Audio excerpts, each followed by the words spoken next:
हमसे पढ़ेंगे लघु प्रश्नों का उत्तर। लघु प्रश्नों का उत्तर धुआं उड़ा देना है। क्या उड़ा देना है? लगना भी नहीं चाहिए, लगना नहीं चाहिए कि नहीं आता है। जोश में है ना? हाउस द जोश, हाउस द जोश। जाओगे तो ना लगेगा घर पर कि अब कोई कहो कि पढ़ाई नहीं होती है। कौन बोलेगी? अंशु नहीं ना बोलेगा बेटा। Very good. लाल सा लेके कल आ रहा था साइकिल से एनर्जी और सब्जी भी निराला से पढ़ के आ रहा था। अनर्जीत कौन है? भगवान भाई का बेटा। छोरा वो जो कतरा किताब नहीं है बायोलॉजी। नहीं वो तो ये अच्छा ये छोरा यहाँ पर हां सब्जी से भगवान भला करे।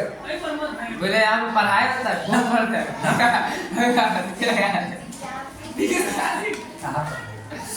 20-22 साल तो हमारा ऐसे ही कट गया। चलिए शुरू करें बच्चों। चलिए अब सुने ध्यान से सुन। अपसारी किरण पुंज किसे कहते हैं? बोलिए। अपसारी किरण पुंज के बारे में क्या पढ़ाए हुए हैं?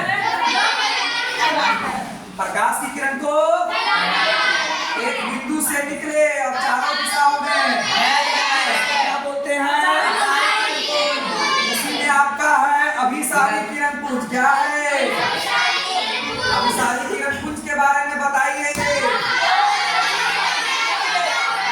अलग जगह से आगे और एक जगह,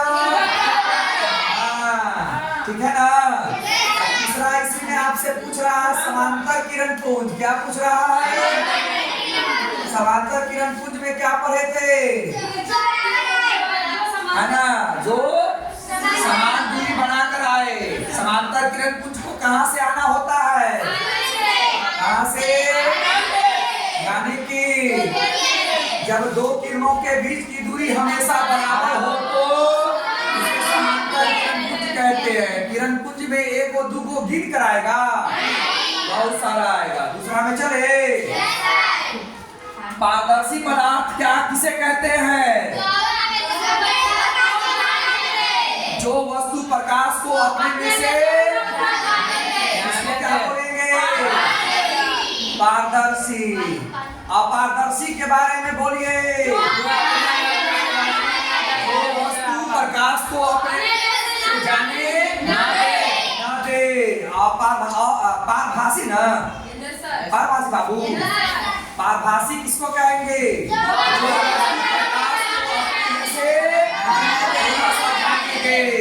चलिए पारदर्शी का उदाहरण बताइए। चलिए अपारदर्शी का दीजिए।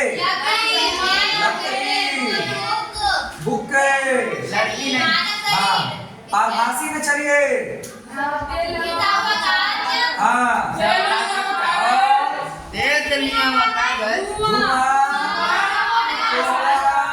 और क्या बोले थे? घिसावा। और दो क्वेश्चन हो गया।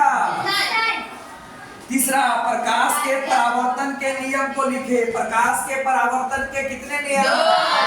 पहला बोलिए।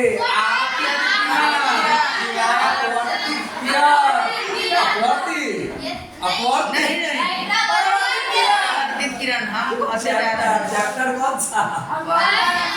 चलिए आपतित किरण, परावर्तन किरण, आपतन बिंदु पर डाला गया एक करने होते हैं।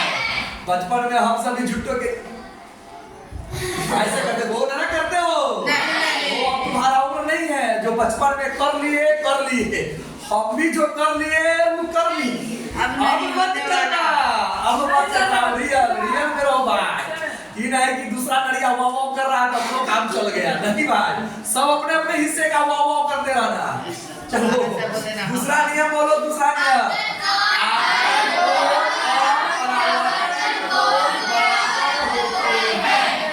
चलिए इस तीन को हो गया। चौथा का प्रैक्टिस कीजिए भैया। वास्तविक और आभासी प्रतिबिंब में क्या अंतर है? तो वास्तविक प्रतिबिंब लिख करके परिभाषा डाल दीजिएगा और आभासी भी लिख करके परिभाषा डालिएगा। वास्तविक का क्या डालिएगा?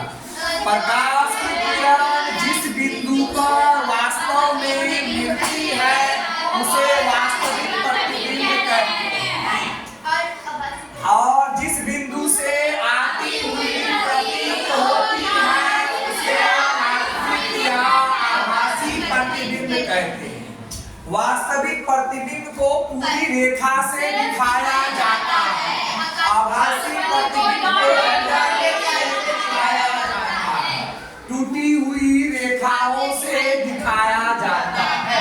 चलिए पांचवा में चलिए बाबा।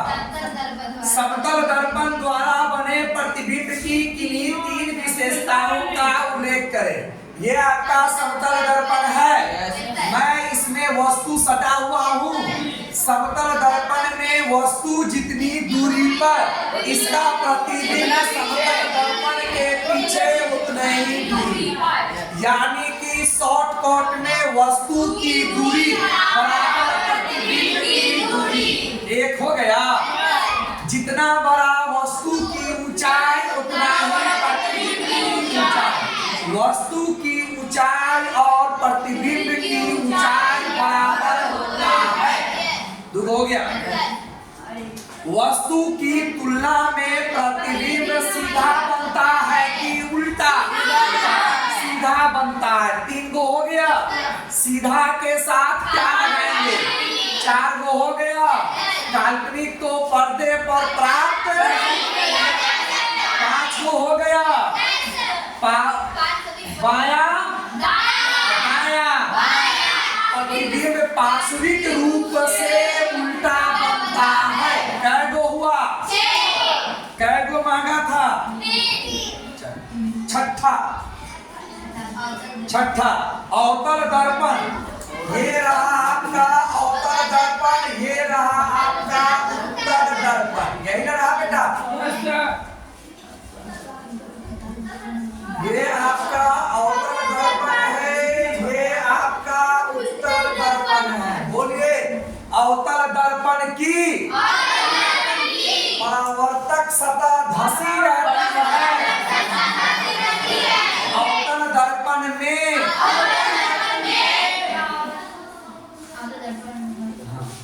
ऋणात्मक होती है।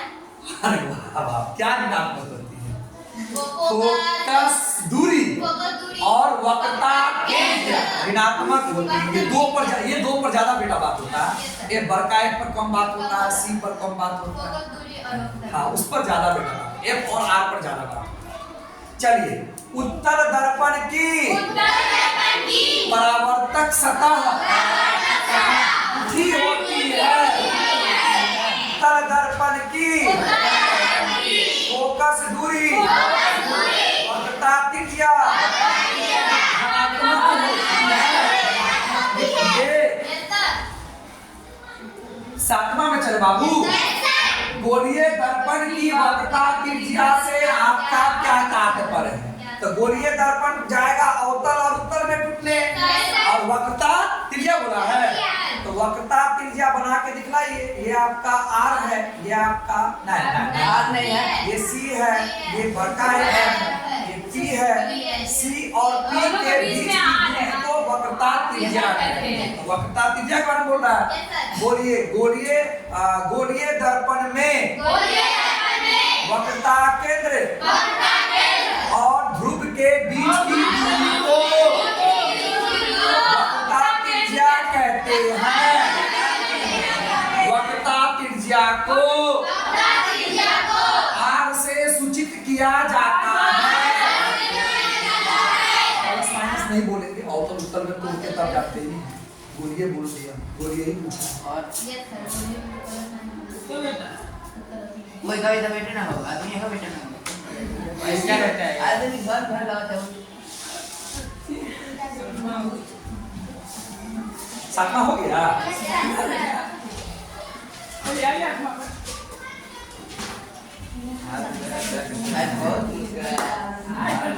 आज ना काम का आमदनी निकला थोड़ा बहुत क्या हुआ था। क्या क्या बोले दिमाग में कम है। अच्छे बात ना बोले तुम लोग गलत बात कभी बोलते हैं। चलो शुरू करें। वीडियो रिकॉर्डिंग वाला इसको मैं इसमें कैमरा वाला लगा करके तुम्हारे घर पर जो हम जोड़ देंगे मोबाइल से, सब भेद खुल जाएगा, सब का भेद खुल जाएगा कि कौन क्या पढ़ता है। चाहिए होता ना कैमरा तुम लोग तो समझता है कि सर तो मजबूर है, कहाँ से ना लगाएंगे पैसे। ये बात तो ये शुरू करें। अरे किस्साबाज, चलो अभी जंग के मैदान में आओ। आएंगे आइए किस दर्पण में केवल काल्पनिक प्रतिबिंब बनता है? केवल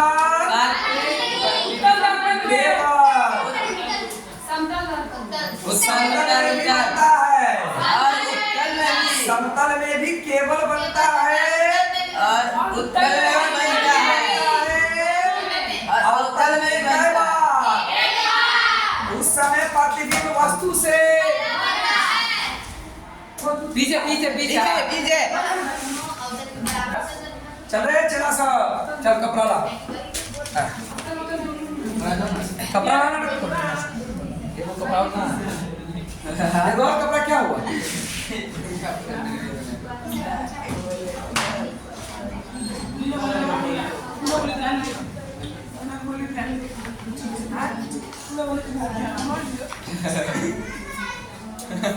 अच्छा YouTube में लोग एक आदमी दोबारा देखेगा उस वीडियो को तो फिर बढ़ जाएगा आगे। नहीं आज देखिए फिर 2 महीना के बाद देखिए, हो सकता है। एक बार अगर चालू कर दी तो आज देख ले लेना, मन कर कि न समझने वाले भूल गई है, रिवीजन करे के है, एक बार और देखे बाद में देख लो तो बढ़ जाएगा। बढ़ जाएगा बढ़ जाएगा एक के दिन में बड़ा कुछ बात बड़ा कुछ बढ़ेगा। चलो ए चुप रहे। क्वेश्चन नंबर 9 चल। उत्तल दर्पण का उपयोग वाहनों के साइड मिरर या पीछे देखने के आईने के रूप में क्यों किया जाता है? क्योंकि चोर चोरी करता है पीछे कोई गुंडा पीछा ना करे। उत्तल दर्पण के देखिए मिरर में क्या होता है, साइड मिरर में क्या होता है, सुनो साइड मिरर में क्या होता है, पीछे जो वस्तु है उसका प्रतिबिंब आपके उत्तल लेंस में साफ साफ दिखता है, बहुत दूर के वस्तु का प्रतिबिंब साफ साफ दिखता है और सीधा दिखता है, छोटा दिखता है, ठीक है ना, और साफ साफ दिखता है काफी दूर का। अब समझ में आ गया। 10वां है कि अवतल दर्पण में प्रमाणित करें कि F बराबर R/2, इसको साबित करना है। आप जब चाहिए साबित करवाना करवा दीजिएगा। F बराबर R/2 या R बराबर 2F, एक ही बार में दोनों साबित हो जाएगा। एक ही तरीका है, 2 लाइन आगे पीछे करके, यहाँ देख तो पिटा जाएगा बेटा। एक और कपड़ा क्या हो गया? जी सर ऊपर है नहीं ऊपर कहाँ से चलते चले 11 हल्ला न कर, शुरू कर। 11 अनंत और वक्रता केंद्र के बीच रखी वस्तु का अवतल दर्पण। ये बेटा अवतल दर्पण है कि नहीं है? ये तेरा P है कि नहीं? ये तेरा C है कि नहीं? ये F है कि नहीं? ये अनंत है कि नहीं? C को अनंत मान लेते हैं बाबू। तो वस्तु को कहाँ रखना है? अनंत और C के बीच में, अनंत और C के बीच में। इसका प्रतिबिंब आपको बनाना है, इसका प्रतिबिंब बनाना है। जल्दी से आंसर बताओ, इसका आंसर देख के बताओ। ये बोले ना कमीना कहीं का, उसका आंसर बॉक्स में ना है। कमीना तुम अपना किताब पेन खोलता है, ये मेरा लिए हुआ है दूसरे का दे तुम उसी से देखो। बताओ इसका वस्तु ए बी अगर रखा हुआ है अनंत और वक्रता केंद्र के बीच में, अरे भैया वक्रता केंद्र पर रखेंगे तो वक्रता केंद्र पर बनेगा कि नहीं बनेगा? हाँ, तो वस्तु से कैसा बनता होगा? छोटा। देखो कैसा बन रहा है, छोटा बन रहा है। और कैसा बनेगा? वास्तविक बनेगा। वास्तविक के साथ क्या रहेगा? हमको तो याद है, हमने आपको आंसर दे दिया, आपको आप बना के देख लीजिएगा। हमने कहा जल्दी से आंसर देखो, ऐसा नहीं समझता है। चुप। क्वेश्चन नंबर क्या है? 12 माता समझा देता है। चलो ये 2 का चित्र दिया है 12 में, ए और बी। तो ये आपका कौन सा दर्पण है? बोल रहे कौन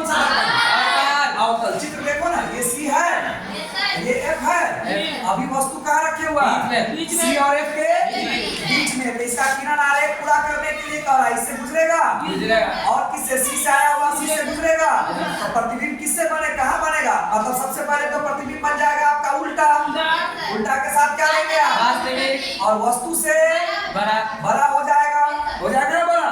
चलिए, और एक और चित्र है, सी पर रखे हुआ है प्रतिबिंब को, कहाँ रखे? वस्तु को सी पर रखा होगा। तो सी पर रखा हुआ वस्तु का प्रतिबिंब कहाँ बनेगा? सी पर बनेगा। ठीक है, वस्तु अगर सी पर तो प्रतिबिंब किस पर? वस्तु के तुलना में प्रतिबिंब बराबर। नीचे का मतलब और उल्टा का मतलब वास्तविक। ठीक है, किरण आरेख पूरा करना है, तरीका बताए हुए थे ना बाबू, कर लीजिएगा। क्या हुआ? 12 अभी 17 हुआ है। 12 5। अच्छा वीडियो रुको, मार कर लाते हैं।